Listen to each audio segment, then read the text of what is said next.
Porque no momento de oração, diante desta palavra, dessa ordem de Deus, né? Espera em Deus. E a resposta que ela deu prontamente de confiar era tudo que faltava para essa situação se resolver.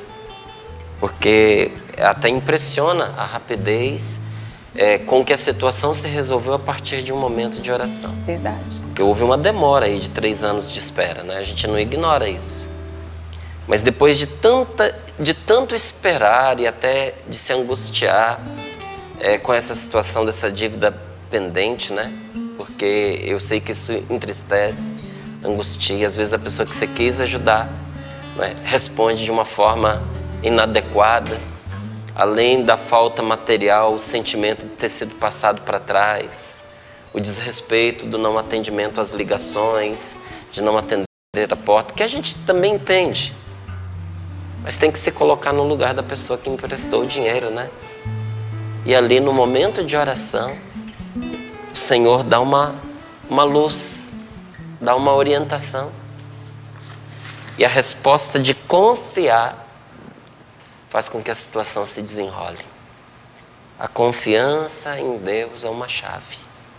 Que a gente possa usar essa chave nesse dia de hoje, lembrando que a providência divina governa tudo, governa as nossas vidas.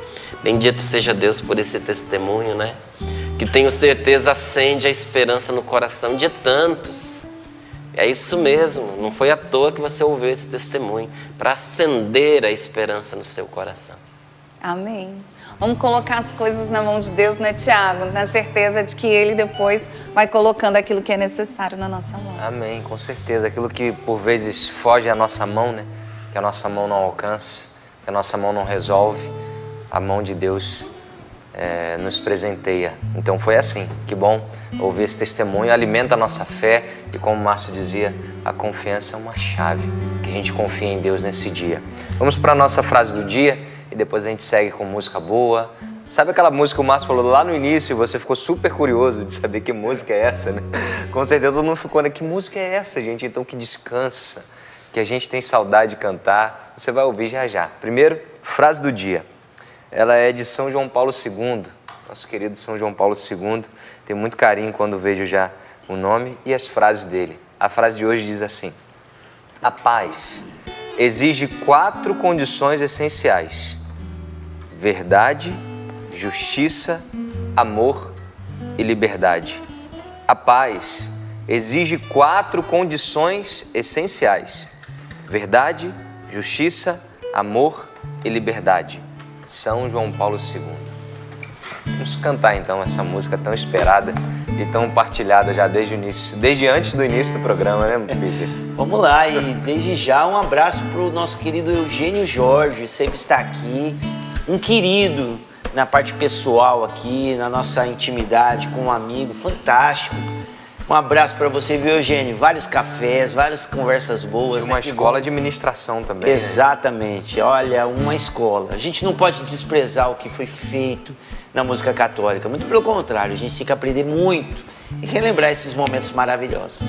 Vamos lá? Vamos cantar? Então vamos lá, primeira música do cara, viu? Anota aí, olha só. És precioso para mim, Senhor. És grandioso, ó meu Deus. Tua bondade é sem fim. Ó sim, és tudo pra mim. Ainda que os montes se levantem e se transportem para o mar, creio em ti, ó meu Senhor, e sei, jamais falharás. Sei que em breve voltarás com o nascer do sol, para tudo renovar. Bem sei, minha vida assim sentido terá. Sei que em breve voltarás com sol para tudo renovar. Bem sei, minha vida assim sentido terá. Sentido terá. Sentido terá. Amém. Pelo sinal da Santa Cruz, livrai-nos Deus, nosso Senhor, dos nossos inimigos. Em nome do Pai, do Filho e do Espírito Santo. Amém. Amém. Livro do Êxodo, capítulo 16, versículos do 1 ao 21. Preste muita atenção nesta palavra, porque com certeza ela tem uma resposta de Deus para você. Tem para mim. E eu acredito que tem para você também. Mas a palavra de Deus só responde a um coração aberto para acolher os seus ensinamentos. A resposta só vem para quem espera. Por que a palavra de Deus responde a uns e a outros não? Porque diferente de muitas outras coisas, a palavra de Deus só responde a quem espera. Então nesse momento é preciso esperar a resposta que vem do Senhor. Aguardar em oração a resposta de Deus. Você achou bonito, né? Eu também achei. O testemunho que nós escutamos. E pode até parecer um pouco romântico essa orientação de Deus. Espera em Deus. Mas só quem espera sabe o quanto custa. Mas quem espera não fica sem resposta. Então que nesse momento o coração de cada um de nós aqui possa se abrir para acolher a palavra de Deus. Êxodo 16, versículos do 1 ao 21. Toda a comunidade dos israelitas partiu de Elim e chegou ao deserto de Sim, entre Elim e o Sinai, no dia 15 do segundo mês depois da saída do Egito. Toda a comunidade dos israelitas pôs-se a murmurar contra Moisés e Arão. Preste atenção. Toda a comunidade dos israelitas pôs-se a murmurar contra Moisés e Arão no deserto, dizendo-lhes: quem dera que tivéssemos morrido pela mão do Senhor no Egito, quando nos sentávamos junto às panelas de carne e comíamos pão com fartura. Por que nos trouxestes a este deserto para matar de fome toda esta gente? O Senhor disse a Moisés: eu farei chover do céu pão para vós. Cada dia o povo deverá sair para recolher a porção diária. Assim vou pô-lo à prova para ver se anda ou não segundo a minha lei. Ora, no sexto dia, quando prepararem o que tiverem trazido, terão o dobro da colheita diária. Moisés e Arão disseram aos israelitas: esta tarde sabereis que foi o Senhor quem vos fez sair do Egito, e amanhã cedo vereis a glória do Senhor. Ele ouviu as murmurações contra o Senhor. Pois quem somos nós para que reclameis contra nós? Moisés continuou: de fato, esta tarde o Senhor vos dará carne para comerdes, e amanhã cedo pão com fartura. Quando tiver atendido as murmurações que fizestes contra ele. Nós, porém, quem somos nós? Vossas reclamações não são contra nós, mas contra o Senhor. Moisés disse a Arão: dize a toda a comunidade dos israelitas: aproximai-vos do Senhor, pois Ele atendeu às vossas reclamações. Enquanto Arão falava a toda a comunidade dos israelitas, voltaram-se estes para o deserto e viram aparecer na nuvem a glória do Senhor. O Senhor disse então a Moisés: eu ouvi as murmurações dos israelitas. Dize-lhes: ao anoitecer comereis carne, e amanhã cedo vos fartareis de pão. Assim sabereis que eu sou o Senhor vosso Deus. Com efeito, à tarde, veio um bando de codornizes que cobriu o acampamento. E pela manhã formou-se uma camada de orvalho ao redor do acampamento. Quando o orvalho evaporou, apareceram na superfície do deserto pequenos flocos como cristais de gelo sobre a terra.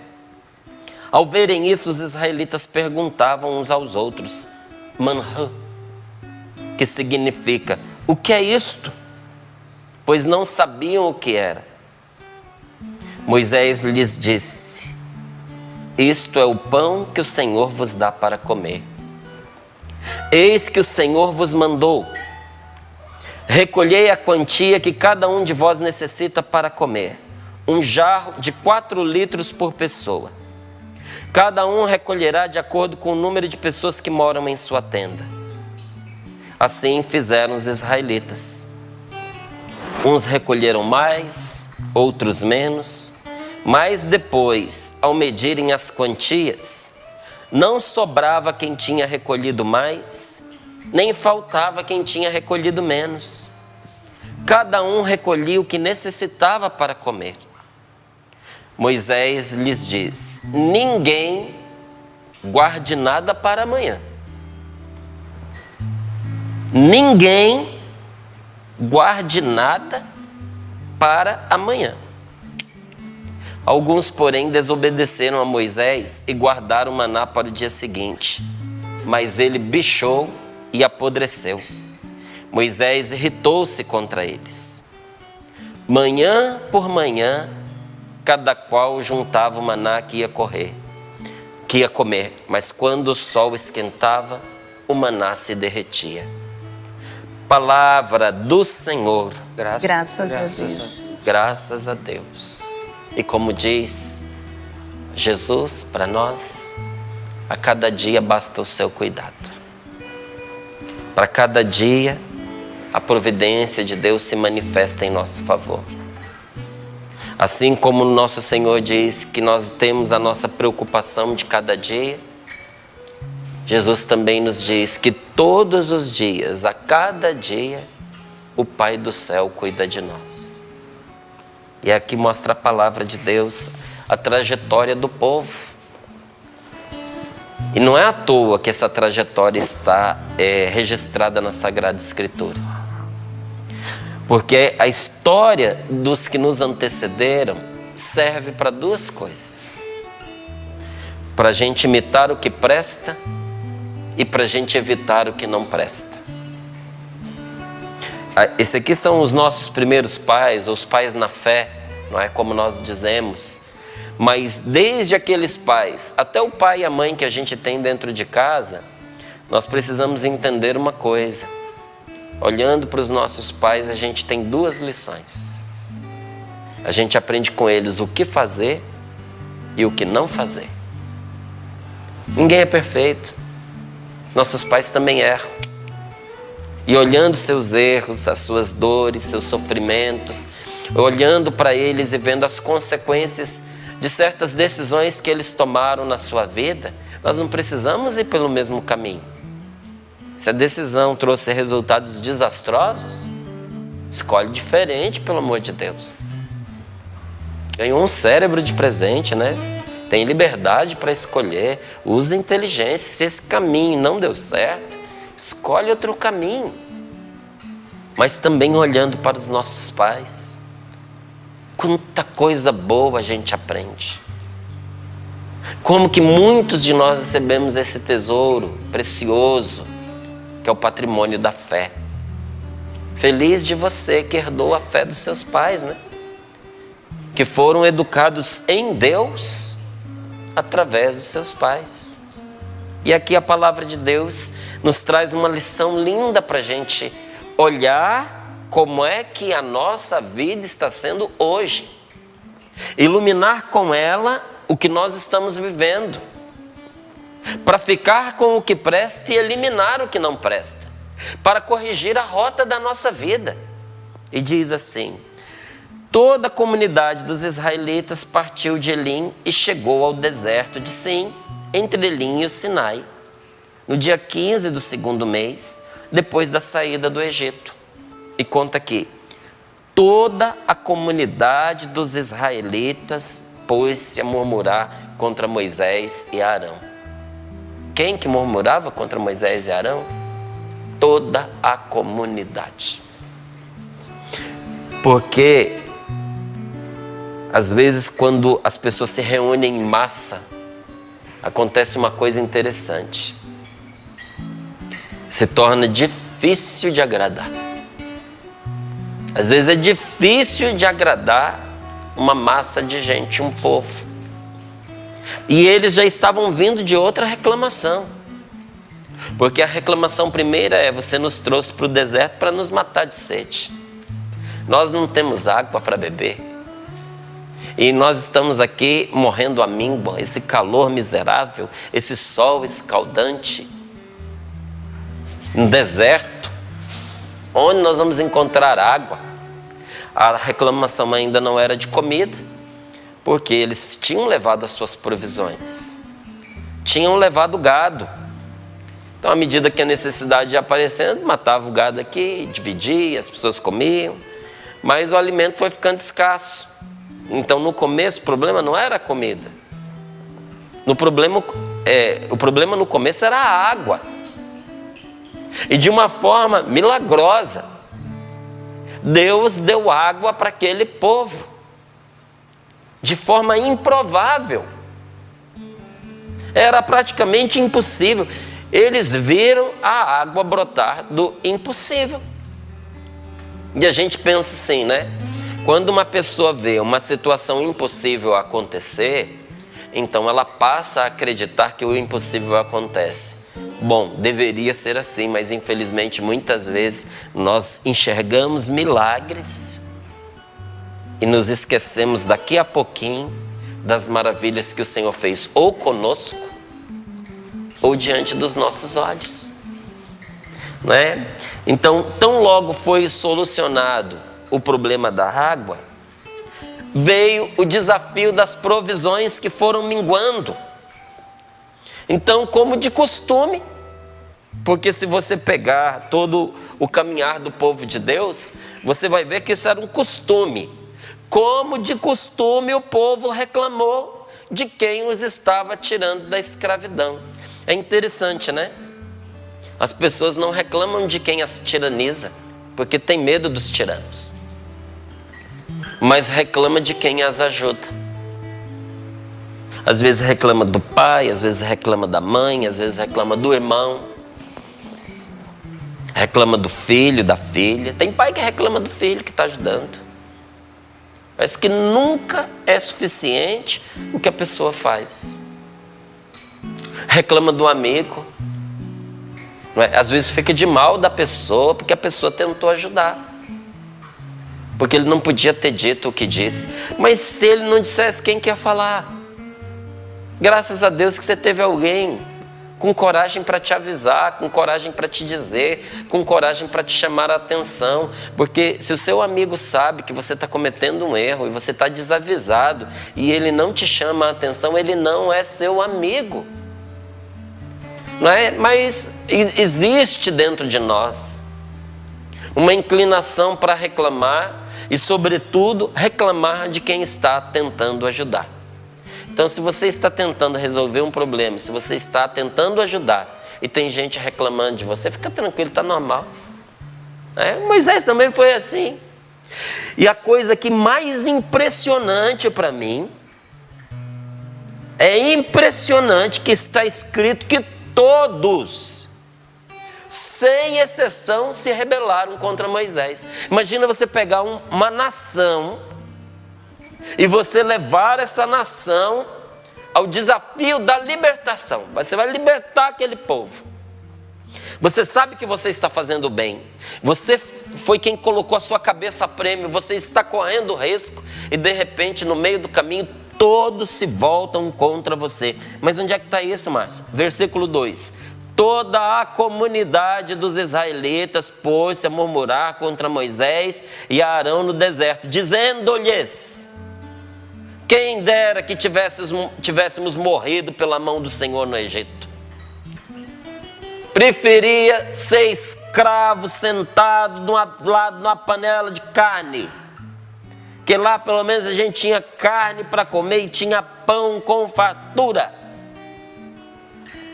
Você imagina, hein?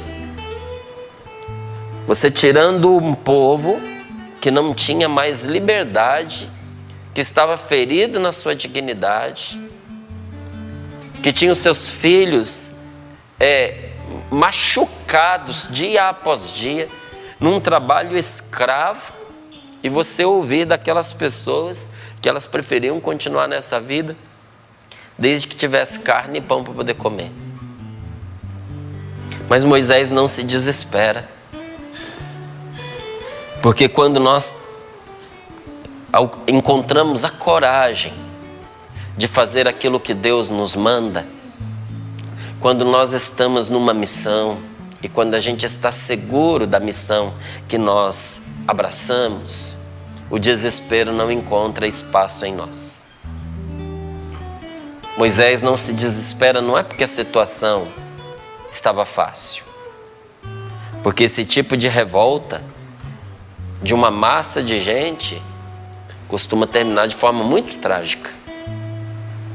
Moisés tinha a sua vida ameaçada por parte dos inimigos externos, né? A começar lá do Egito com o faraó e os egípcios, e tinha a sua vida ameaçada pelos inimigos internos, o seu povo, que diante de qualquer dificuldade descarregava sobre ele.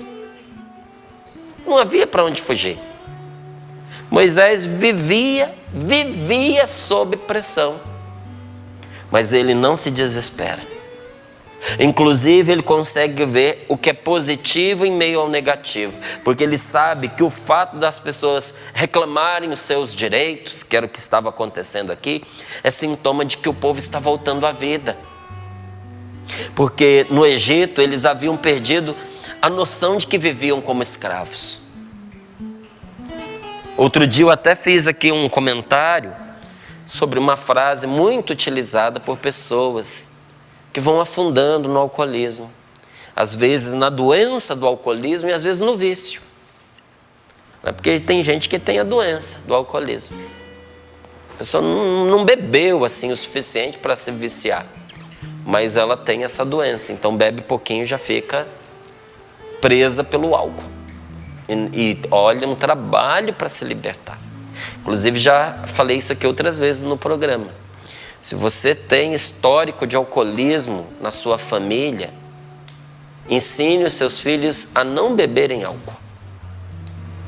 Porque quando a pessoa não tem histórico de alcoolismo, uma taça de vinho, às vezes uma cerveja, não vai matar a pessoa. Mas se você tem histórico de alcoolismo na sua família, pode ser que seu filho, sua filha tenha nascido com essa doença, com essa propensão.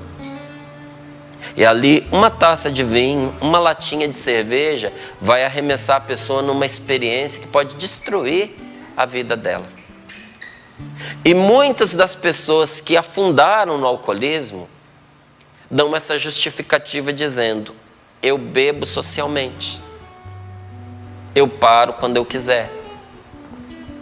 Quem manda na minha vida sou eu. Eu não paro porque eu não quero. Sabe? É a mesma história se repetindo. A pessoa perdeu a noção de que é escrava.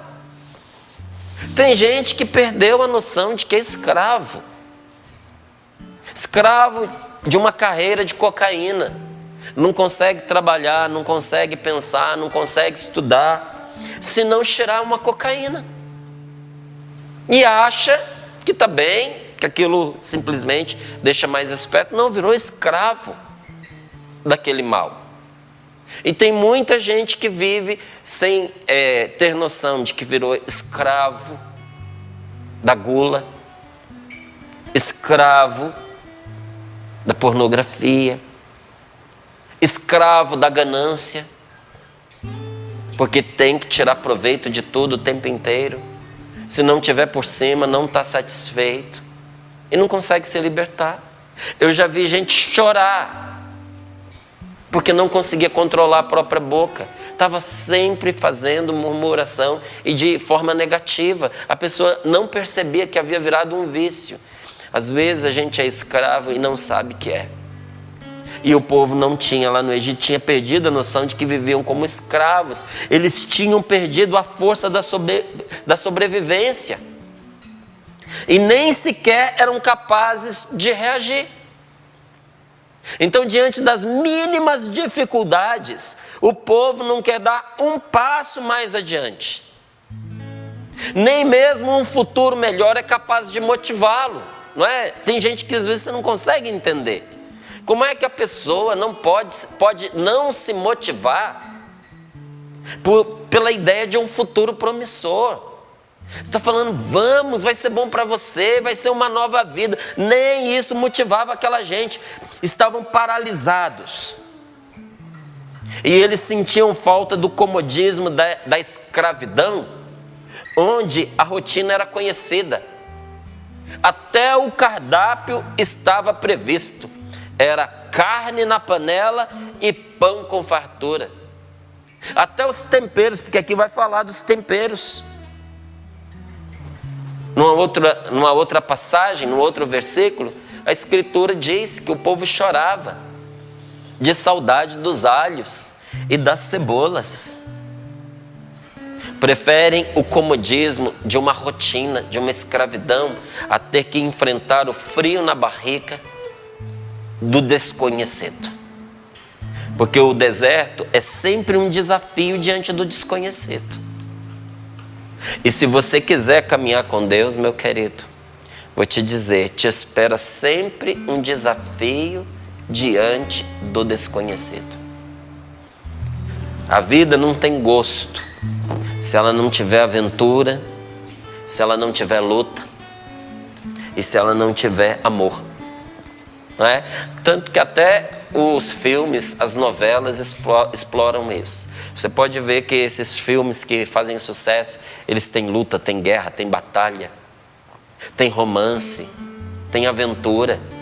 Se você tirar a aventura de um filme, se você tirar o romance e se você tirar as lutas, fica uma coisa muito sem graça. Ninguém consegue assistir aquele negócio. Você parar 1 hora, 1h30, que é o tempo de um filme, alguns 2 horas e uns exagerados 3 horas, para você assistir um negócio que não tem romance, não tem aventura e não tem batalha, não tem luta, ninguém aguenta. Agora imagina não ser 3 horas, 2 horas, 1h30. Imagina ser uma vida sem amor, uma vida sem aventura, uma vida sem batalhas a travar. Entende? Então veja, sempre que você quiser viver uma vida feliz, esses componentes vão estar presentes. Não tem como a gente crescer na vida sem frio na barriga. Não tem. O deserto é sempre um desafio diante do desconhecido.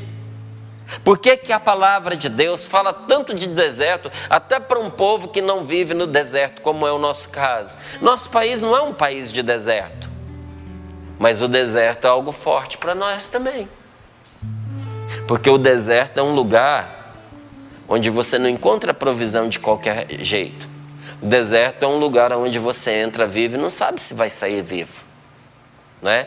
E o problema não é no deserto, não é você desviar-se ou você perder-se, mas voltar atrás. Esse é o grande problema do futuro incerto. É a gente recorrer ao passado, é a gente se enclausurar no passado por medo daquilo que vem pela frente.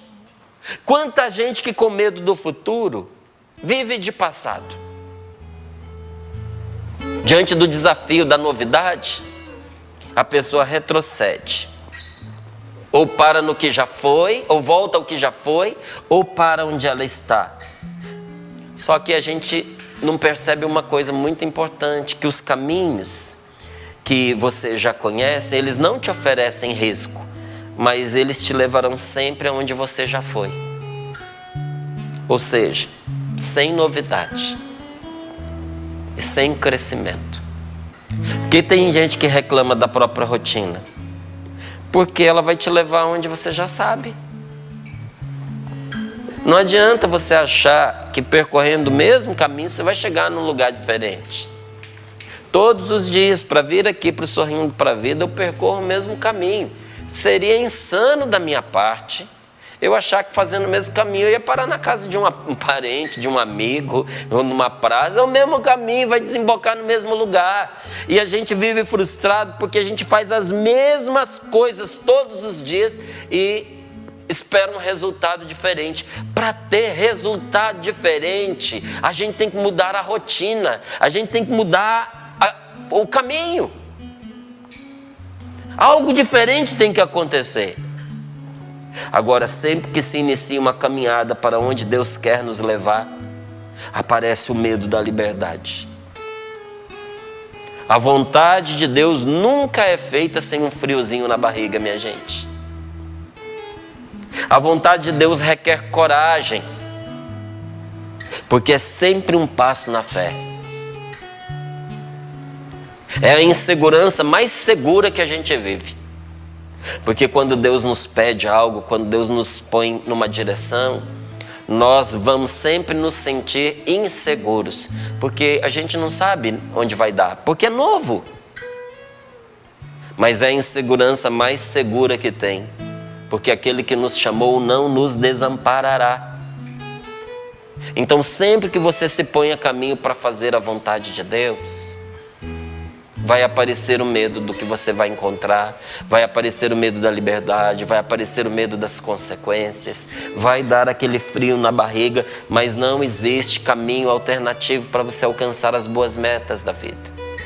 Não existe uma outra estrada pela qual você vá alcançar as promessas de Deus. Não existe.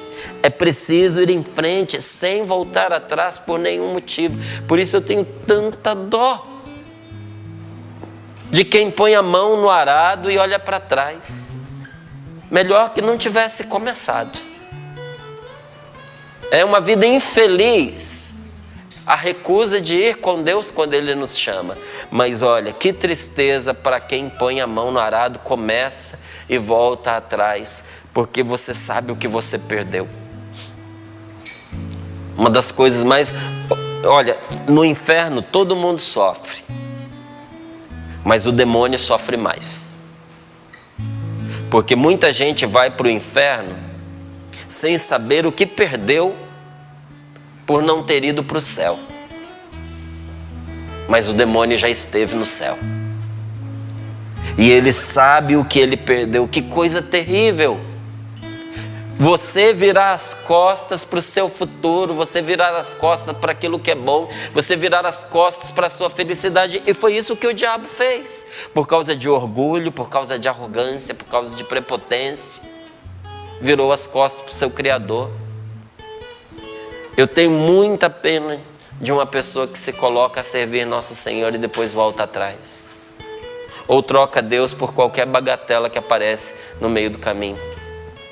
Despreza Deus por causa de um relacionamento. Tem gente que está com Deus até encontrar uma namorada, um namorado. Parece que Deus era só um instrumento para ele encontrar uma pessoa. Achou, esquece. Põe Deus em segundo plano. Troca até de religião. E olha, ainda quando uma fé, a mesma fé cristã, ainda vai, né? Já não é muito bom porque a pessoa traiu aquilo que ela conheceu desde sempre, né? E até aquela fé que permitiu ela um relacionamento com Deus, que a permitiu esperar, que fez com que ela até alcançasse aquela graça, e depois de ter alcançado, ela despreza tudo, inclusive aquele caminho que a levou até lá, por causa de um relacionamento. Tem gente que abandona Deus por causa de dinheiro, por causa de fama. Isso é triste, né? A pessoa deixa tudo por causa de Deus. E depois, por causa de algum trocado, de uma mixaria, abandona aquela fé a que Deus a chamou. Não, esse caminho não leva à felicidade. Quando nós nos encontramos com Deus, é em frente, meu irmão. É estupidez a gente ficar se questionando o tempo inteiro, ficar querendo voltar atrás, ficar chorando as cebolas do Egito, ficar com saudade da vida velha que a gente tinha. Quando a gente começa a ter saudade da vida de pecado que a gente tinha, isso é um sinal de que há muito tempo a gente tirou os olhos da nossa meta, tirou os olhos da nossa vocação, tiramos os nossos olhos de Deus. É preciso ir em frente, sem voltar atrás por nenhum motivo. Não tem justificativa para a gente negar a nossa vocação, para a gente desprezar o chamado de Deus para nós. Mas agora, muitas vezes, se faz isso porque é mais fácil você ter um tirano que obrigue você a fazer o que ele quer. É mais fácil a gente ter alguém mandando na vida da gente, dizendo, faz isso, faz aquilo. A gente até reclama, a gente acha ruim, mas isso é mais fácil, ainda que nos custe muito, do que escutar a voz do coração exigindo que nós tomemos as nossas próprias decisões. Porque tomar decisão compromete a gente. Há menos risco na areia da praia do que a gente levantar âncoras e entrar em alto mar. Mas você vai passar a sua vida ancorado? Não é à toa que o Padre Jonas diz naquela música, com tanta maestria, com tanta sabedoria, não dá mais para voltar, o barco está em alto mar. Nas coisas de Deus, o barco que vai não volta mais, amigo. Na navegação da vida, do mundo, terrena, o barco vai e ele volta. Mas no mar de Deus, é só ida. Não tem volta. Não é? Então, às vezes a gente não quer fazer as escolhas, porque as escolhas implicam consequências. Não é? Parece mais fácil nós nos enganarmos, afirmando que as nossas algemas são pulseiras, do que arrebentá-las e a gente se libertar. Só que a estrada para a liberdade é um caminho sem volta. Se você é livre, não tem como você voltar para a escravidão. Se você encontrou Deus, você nunca vai ser feliz voltando ao que era antes. Olha, o nosso passado nos engana muitas vezes, nos ilude muitas vezes. Faz a experiência de voltar numa cidade que você morou, depois de 20, 30, 40 anos, você vai ver o choque que você vai levar. E às vezes a cidade está do jeitinho que você deixou. Mas você vai ver como a nossa mente fantasia as coisas.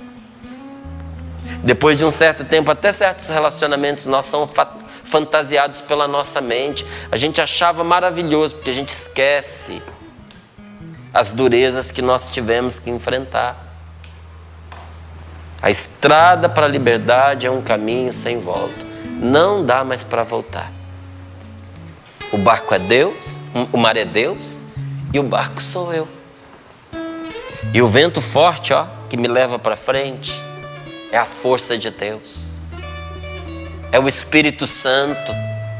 É o amor de Deus. Depois que você começa a sua estrada com Deus, só dá para ir para frente, porque Deus não vai abrir de novo o mar para compactuar com a covardia do seu povo. Depois que o povo atravessou o Mar Vermelho, o mar fechou atrás. Pode pôr de volta o pé na água, a água não vai abrir. Não vai. Então, diante das reclamações que o povo estava fazendo, Qual é a resposta de Deus? Deus responde oferecendo maná, mas oferece com a seguinte condição: vocês estão reclamando que falta água, vocês estão reclamando que falta comida, vocês estão reclamando com medo da vida, com medo do futuro. Eu vou cuidar de vocês, mas com uma condição: vocês vão precisar demonstrar todos os dias que confiam mais em mim do que em vocês mesmos. E para que essa experiência fosse se consolidando, Deus pôs uma regra: ninguém poderia guardar para o dia seguinte. Imagina você ainda deserto adentro, contando com uma farinha que caía do céu da noite para o dia, sem ter controle dessa farinha, que a qualquer momento poderia parar de cair. Então você todos os dias tinha que fazer um ato de fé. Deus proveu, Deus proverá. A sua misericórdia não faltará. Ninguém podia guardar o maná para o dia seguinte, porque tratava-se de um ato de confiança em Deus. Quem guardasse estaria desconfiando da fidelidade de Deus, estaria confiando na sua esperteza, na sua astúcia. Só que a palavra de Deus nos mostra o quê? Que a nossa astúcia apodrece, que a nossa esperteza faz feder o que bicha aquilo que a gente põe a mão, não é? O que a gente guarda um dia vai bichar, vai apodrecer. É isso que a palavra de Deus está nos falando. Tudo o que é ato de desconfiança em Deus apodrece a nossa vida. Às vezes faz bichar as melhores coisas. Aí a pessoa olha e diz: era tão bonito, mas se tornou um ícone da desconfiança em Deus. Então, quando uma pessoa está fazendo esse propósito de recolher mais aqui, segundo a palavra de Deus, para estocar, o que ela está demonstrando? Que ela confia mais na sua esperteza do que em Deus. Por isso, quem toma essa atitude nunca fica satisfeito. Quem desconfia de Deus nunca se sente seguro. Vai querer ter sempre mais e mais. Talvez você já tenha se feito essa pergunta: por que às vezes pessoas tão ricas nunca se satisfazem? Por que elas querem mais e mais e mais e mais e mais? Porque as próprias pessoas que têm grandes riquezas percebem a fragilidade das suas riquezas. Percebe que a sua segurança é extremamente instável. Ninguém melhor do que elas sabe que da noite para o dia elas podem perder tudo. Que uma pequena desestabilização pode tirar toda a segurança delas. Então qual é a opção? Adquirir ainda mais. Vai se tornando como um câncer, devorando tudo que está à sua volta.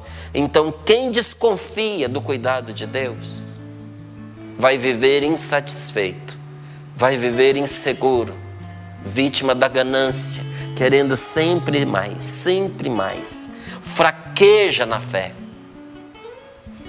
Fraqueja na fé quem quer assegurar o futuro pela abundância dos bens materiais ou estocando comida. A gente vê nesses momentos de crise que é preciso até controlar o desespero das pessoas. Essa crise aí proposta pelo coronavírus, olha, gente, foi uma lição para muita gente e para muitas nações, e foi um retrato de como muitas nações se comportam. Que teve algumas pessoas que, ameaçadas pelo futuro, correram para saquear supermercados, como se somente elas precisassem comer. Teve outras nações que, graças a Deus, não. E a nossa, em parte, não fez isso, não. Teve consciência de que o alimento é para todos e que nós vamos dar um jeito juntos. E como é bonito quando é assim, não é verdade? E em parte, nosso povo se comporta dessa forma porque o nosso povo tem confiança na vida. E o brasileiro tem confiança na vida porque tem confiança em Deus. Nós nunca podemos deixar as pessoas tirarem do nosso povo a confiança em Deus, nunca. Nós precisamos confiar em Deus acima de qualquer coisa. Porque isso é que dá saúde para a nossa vida. Isso é que faz de nós quem nós somos. Tira a nossa confiança em Deus e a gente vai ficar tudo brutalizado, vai virar tudo bicho. No dia seguinte, diz aqui a palavra de Deus, o chão estava coberto de uma farinha branca que tinha gosto de bolo de mel. E como eles não sabiam o que era, eles chamaram de maná, que significa o que é. Agora que interessante, né? Diante do desafio que eles enfrentavam de não ter comida, a providência divina faz uma declaração difícil de acreditar. Pela boca de Moisés diz: hoje mesmo, esta tarde sabereis que foi o Senhor quem vos fez sair do Egito, e amanhã cedo vereis a glória do Senhor. Gente, o povo murmurando, querendo ir embora, querendo despedaçar Moisés. Moisés faz um discurso que, se não fosse por Deus, era para pôr fim nele, né? Porque isso é que ia irritar o povo. A tarde já estava caindo, não tinha de onde tirar comida. Ele vira para uma multidão de gente e diz: ainda essa tarde vocês verão a resposta de Deus, que ouviu as reclamações de vocês. E ainda esta tarde vocês vão comer carne. Comprar onde? No meio do deserto. Entre eles já tinham verificado, não tinha. Ninguém sobreviveria naquele vazio, nenhum animal. Como é que alguém pode ter a insanidade de dizer: hoje mesmo a providência de Deus vai se manifestar para você? Só quem sabe do que está falando, porque foi tocado por Deus. E ele, sem ninguém esperar, um bando de codornizes cansadas do voo, da travessia do deserto, pousou justamente naquele acampamento, sem forças para levantar voo. Foi só pegar a carne e preparar para comer. E no outro dia, Deus tinha coberto o chão com aquela farinha sagrada, aquele alimento celestial. Deus dá o pão cotidiano, mas com a condição de não ser guardado para o dia seguinte. E isso não é só para os israelitas, não, isso é para nós também. Deus dá o cuidado de cada dia, desde que a nossa confiança esteja nele e não na nossa capacidade de armazenar. E cada dia ele proveria o necessário para aquele povo, e assim o foi durante 40 anos.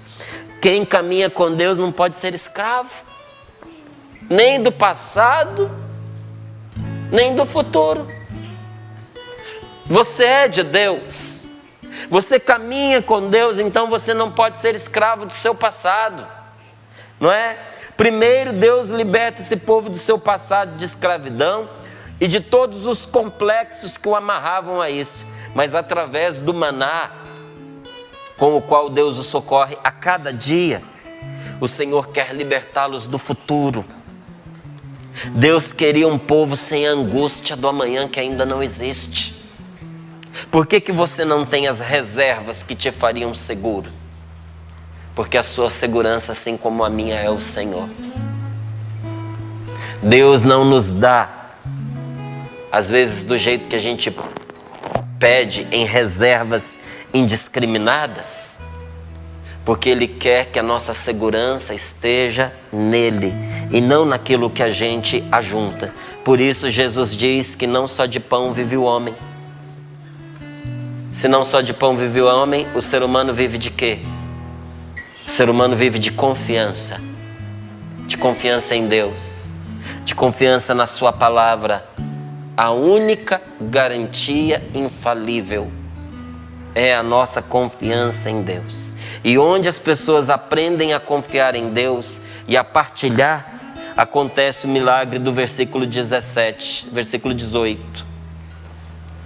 17 e 18. Alguns fizeram, assim fizeram os israelitas. Uns recolheram mais, outros menos.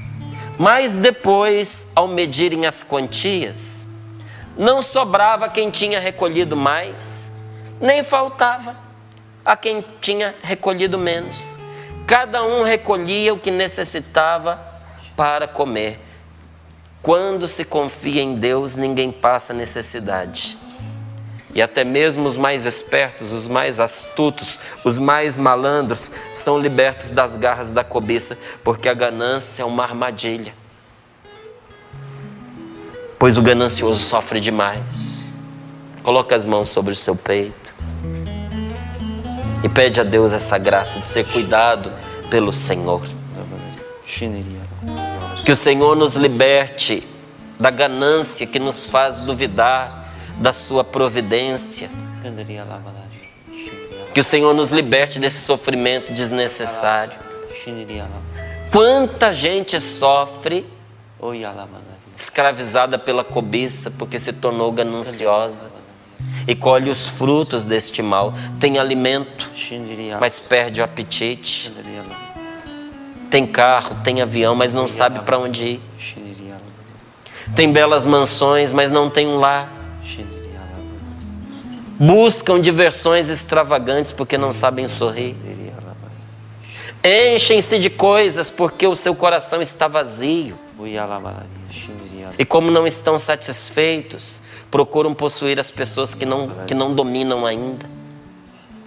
Vivem apegados a uma imagem ou ao que os outros dirão, porque não se aceitam e não se amam a si mesmos. Procuram dominar os outros porque estão insatisfeitos consigo mesmo. Senhor, nós te pedimos, liberta-nos das garras, da ganância, da cobiça e nos faz entender como o Senhor fez com este povo. Que o Senhor todos os dias caminha conosco. E se o Senhor está conosco, nada nos faltará. Dá-nos esta graça, Senhor.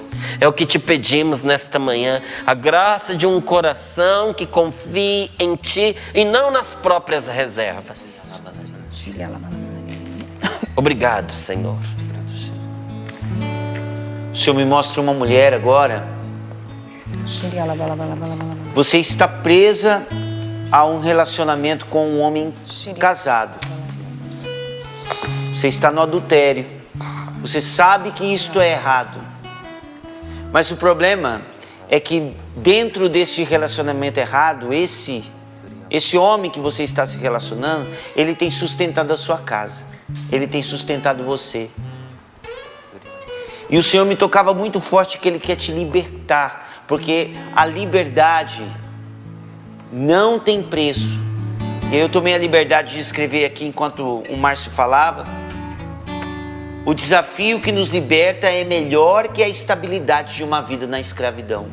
Vou repetir. O desafio que nos liberta é melhor que a estabilidade de uma vida na escravidão. Deus vai te sustentar, minha querida. Repito o que o Márcio disse, a liberdade é um caminho sem volta. Não dá mais para voltar. Vamos cantar isso e acreditar que o nosso barco está nas mãos de Deus, na imensidão deste mar, tão desconhecido, tão oculto. Nosso barco está nas mãos de Deus. Não dá mais para voltar. Se liberte desse relacionamento. Quem te sustenta não é Ele, quem te sustenta é Deus. Quem te sustenta não é esse homem casado que está vivendo com você no adultério. Quem te sustenta é Deus. Vamos cantar. Não dá mais pra voltar. O barco está em alto mar. Não dá mais pra voltar. O barco está em alto mar. Não dá mais pra voltar. Não dá mais pra negar. O mar é Deus e o barco sou eu. E o vento forte que me leva pra frente é o amor de Deus. Não dá mais pra negar. Não dá mais pra negar. O mar é Deus e o barco sou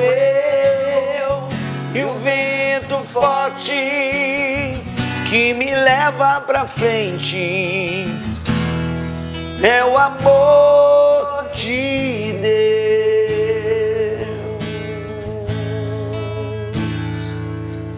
Que abandonados assim nas mãos desse Deus, possamos confiar que esse Deus nos sustenta.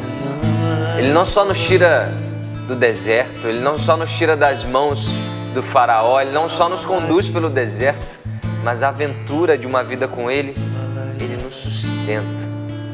Como é bom ser sustentado por Deus, como é bom confiar nele, viver abandonado assim. É esse o convite desse dia. Assim como o Márcio começou lá no início do programa a dizer, a confiança é uma chave. Ela abre portas, ela abriu o mar vermelho, ela abre horizontes. Confie em Deus, Ele tem sempre o melhor para nós. Quero louvar a Deus aqui por cada um daqueles que estavam já nos acompanhando também pelo YouTube. Hoje mais de 20 mil pessoas, que maravilha! Quantas vezes as pessoas querem postar um vídeo que tenha muitos views, né? Aqui a gente ao vivo, a gente alcança grandes números para a glória de Deus. Não é pra gente não, para a glória de Deus. Para a glória de Deus, que as pessoas nos acompanham, rezam conosco e vivenciam uma experiência com a palavra e com essa partilha tão rica. Obrigado, viu, Márcio, por hoje. Que bom, meu irmão. Obrigado. Bom demais. Obrigado aí pelo carinho também. Louvado seja Deus que com a sua palavra sempre nos alimenta. Não é? É uma palavra que enche o nosso coração. E eu olhando aqui, batendo os meus olhos, registrava dentro de mim: ninguém guarde nada para amanhã. Amém. Não guarde sua vida para amanhã, Márcio. Porque hoje é o dia que você tem para viver tudo o que você precisa. O amanhã a Deus pertence, mas hoje Deus pôs o dia nas suas mãos. Vamos fazer o bem com o dia que a gente tem, né? E Val, e a provisão de hoje, né? Assim como a gente sempre recolhe e acolhe, né, tantos testemunhos, é também uma provisão para nós, né? Para a gente seguir na nossa missão de evangelizar, não é verdade? É verdade. Quando se confia em Deus, ninguém passa necessidade. E eu aprendi aqui, é um ensinamento que eu levo para a vida, sabe? O segredo da partilha, o segredo da providência é a partilha. Então, quando a gente aprende a partilhar, quando tem um coração desprendido, desapegado, Deus, Ele vai nos dando mais. Então, vamos viver isso, confiando em Deus e na medida daquilo que nos é possível, vamos partilhando, ajudando. Sempre tem alguém ao nosso redor, onde nós podemos ser esse movimento na vida desta pessoa para que ela faça essa experiência com Deus, tá bom? Olha aí o seu